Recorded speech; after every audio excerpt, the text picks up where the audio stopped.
Nanti silakan lanjutkan diskusi atau perkenalan langsung. Nanti ada sesuatu yang mau ditanyakan kepada Uninaya dalam bincang seru 2 ini.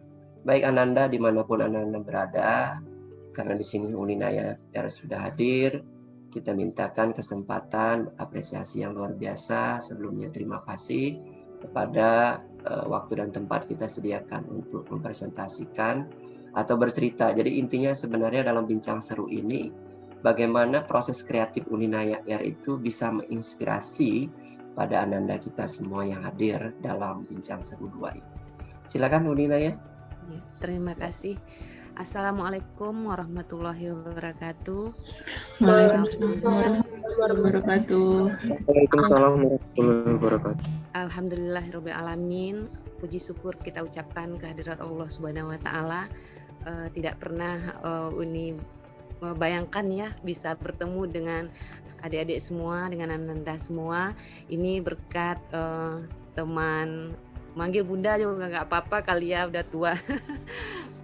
Teman Bunda ya, Pak Dr. Arono, yang beberapa waktu lalu menghubungi, katanya mahasiswanya banyak yang pintar nulis gitu, malah ada yang sudah menerbitkan novel.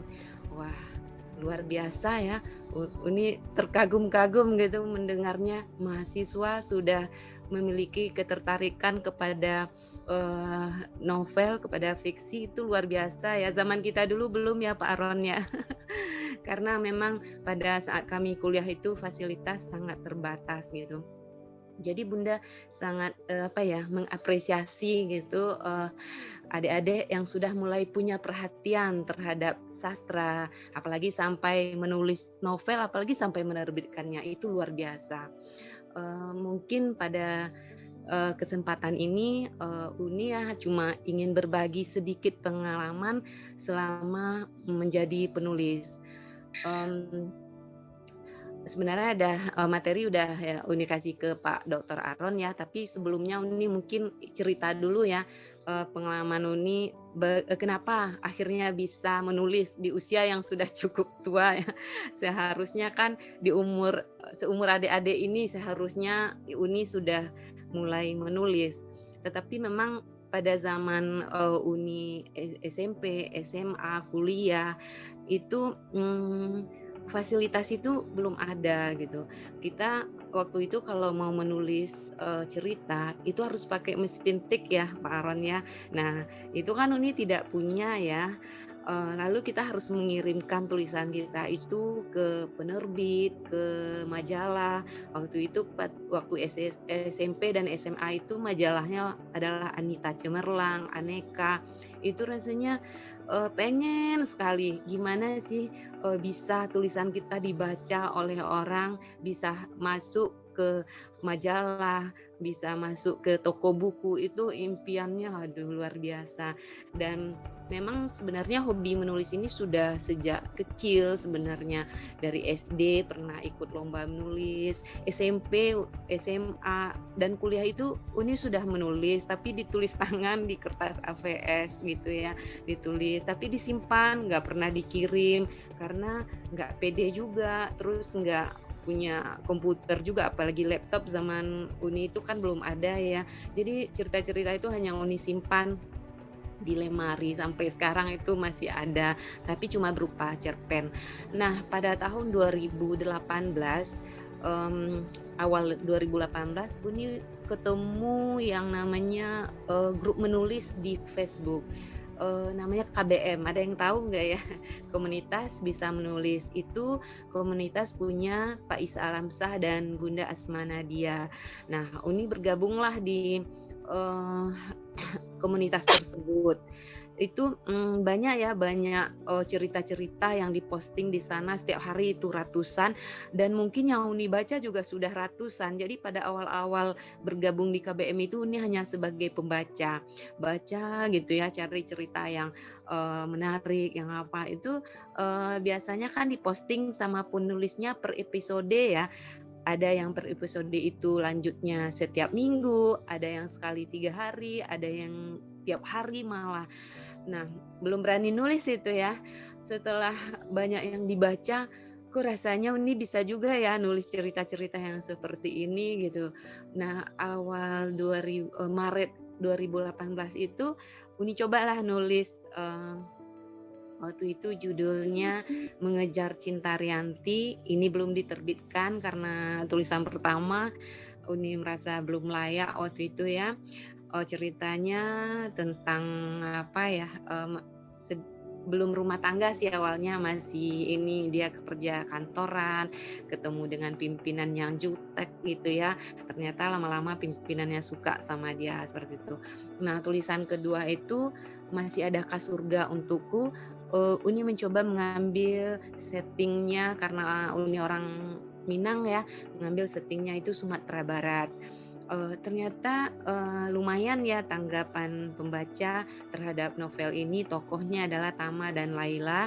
Insya Allah nanti Uni akan jadikan novel ini sebagai hadiah jika untuk adik-adik yang memberikan pertanyaan menarik di sesi terakhir nanti ya. Ada 3 buah novel Insya Allah akan Uni bagikan buat adik-adik yang beruntung.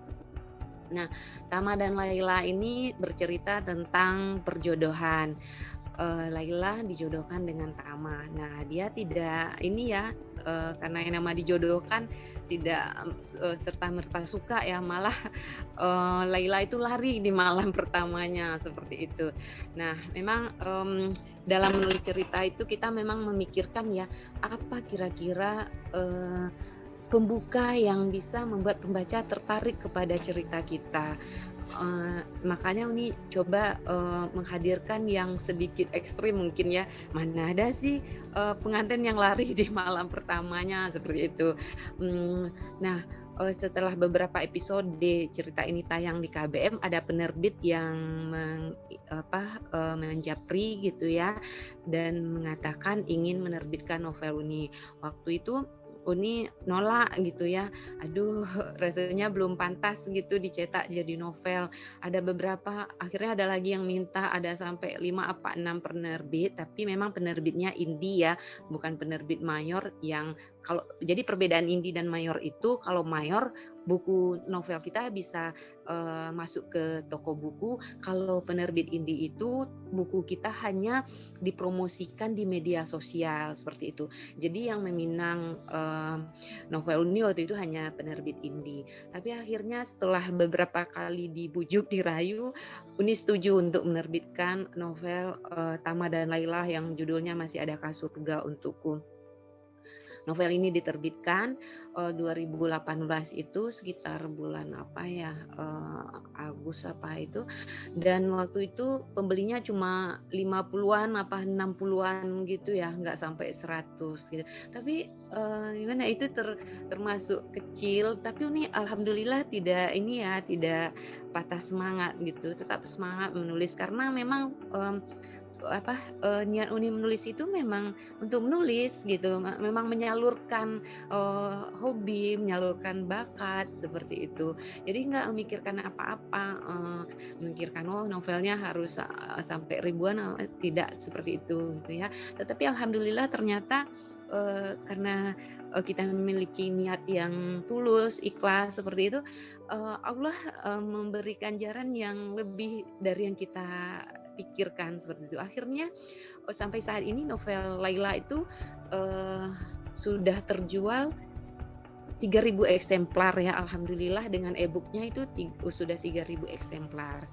Lalu novel kedua itu Arini Bias Rindu, masih bersetting Minangkabau dan masih dengan tema perjodohan.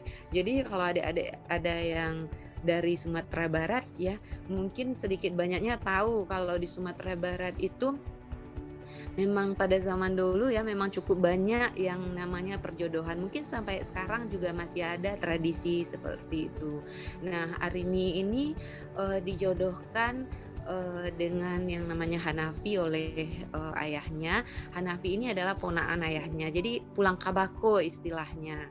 Nah, jadi Arini ini pulang kabako dan Hanafi ini tidak suka ya, tidak setuju dia dijodohkan, sehingga dia selalu menolak kehadiran Arini karena dia sudah punya kekasih ternyata. Jadi Hanafi ini seorang dokter, dia sudah punya kekasih dokter juga, sehingga dia tidak setuju dia dijodohkan dengan Arini. Meskipun Arini itu cantik, ya, pintar dan kaya, akhirnya Arini memilih pergi ya setelah 6 bulan pernikahan mereka.